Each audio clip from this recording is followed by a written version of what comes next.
Saber, Antônio, teve um surgimento de um cenário no teatro, que foi o surgimento do gênero stand-up comedy. Quando surgiu, ele já existe há muito tempo, começou com o José Vasconcelos, que eu acho que provavelmente você deve conhecer, com o Chico Anísio, o próprio Jô Soares.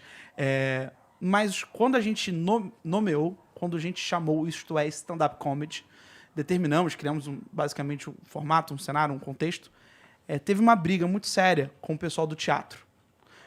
Quem se envolveu nessa briga num determinado momento foi até Denise Fraga. Ela até mencionou numa Roda Viva que ela achava que... ela usou as melhores palavras, né?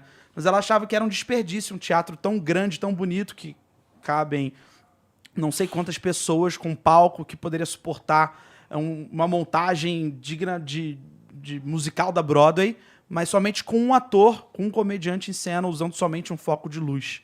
E eu queria entender a sua visão sobre isso, porque teve essa segregação, teve essa briga foi parar no segundo caderno, no jornal Globo, na época.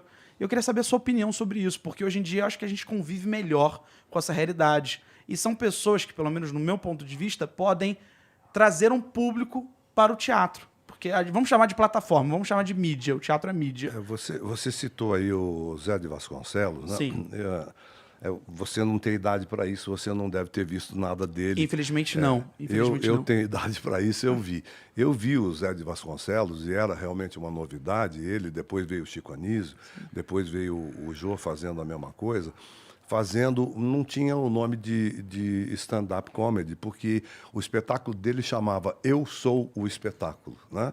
E ele fazia, eu me lembro de ter visto, num teatro de 3.000 lugares. Sim, com banda, né? Mas ele não era uma banda, era uma orquestra. Era uma orquestra, isso, exatamente. Ele tinha uma orquestra, quase uma sinfônica atrás dele, e ele à frente no microfone, e ele fazia diversos personagens, contava diversas piadas, e era um show extraordinário. O stand-up, e esse nome vem dos americanos, sim. Né? Que é por isso que é stand-up comedy, né? Comédia em pé. Não é comédia em pé, é comédia em pé. Porque é stand-up comedy. Ele veio de uma tradição americana que se mantém até hoje. Total. De se fazer um comediante na frente de um microfone sem cenário, sem luz, porque o stand-up tem regras. Sim. E uma das regras é que você não faça personagens.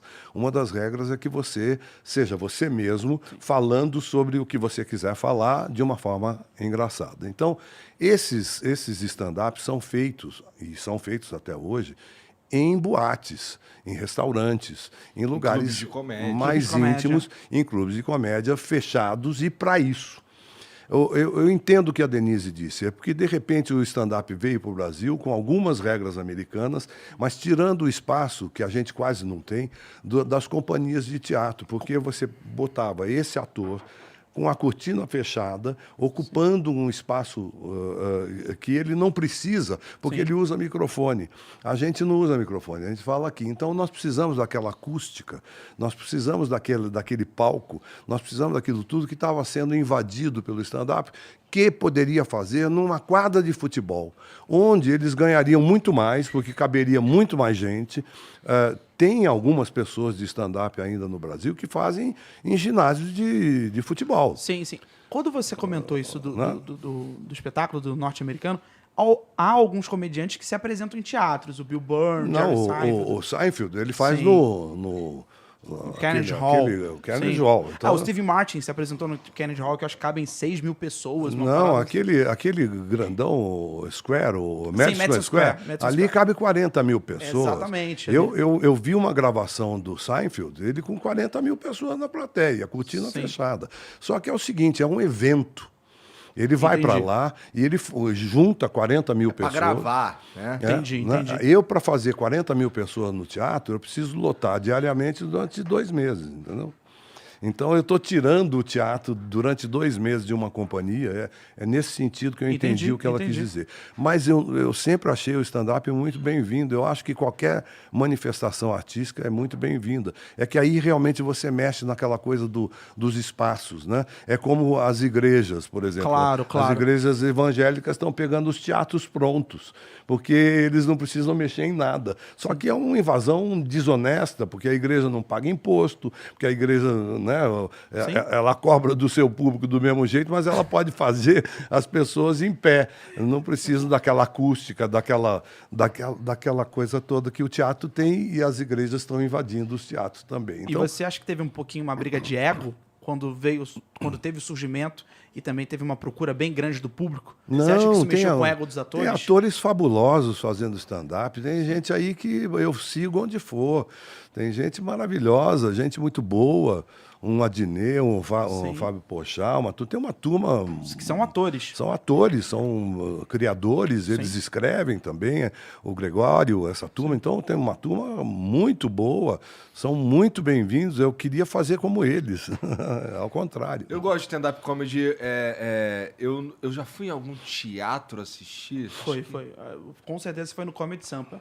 Não, eu sei, mas é que não é um teatro. Lá é feito para isso. Teatro, é um teatro e que estão tentando transformar num... Era um teatro que Era, foi pro exatamente. espaço e virou um comedy, E né? fizeram muito bem, inclusive. Tá muito bonito, é muito legal. Ah, eu fui ver o Maurício Meirelles e eu acho que era um teatro. Teatro, provavelmente o Teatro Frei Caneca. Inclusive, perderam a oportunidade de vender bebida, né? Porque o cara... No Comedy Sampa já tem o consumo, as É, pessoas já porque podem... isso, é gostoso. Você tá lá, tá tomando um chopp, um negócio, e tá vendo o cara contar piada, né? A última vez que eu fui, encontrei o Eric Johnson. Legal. Grande showman, Eric Johnson. Que vai começar um show também. Muito bom. De stand-up. Ele faz, há muito tempo ele fazia Eric Pinta Johnson Borda. Isso. Era um espetáculo ótimo, eu muito vi, bom. ótimo, muito engraçado. A parte que ele imita o andar de um macaco até chegar no Romário. É sensacional essa parte, juro. E é muito louco, porque parece mesmo. Ele faz o andar do macaco, aí ele termina como se fosse evolução, sabe? E termina andando como o Romário. É sensacional, Eric Johnson. Grande showman, Eric Johnson. Eric Johnson, queremos você aqui, Eric Johnson.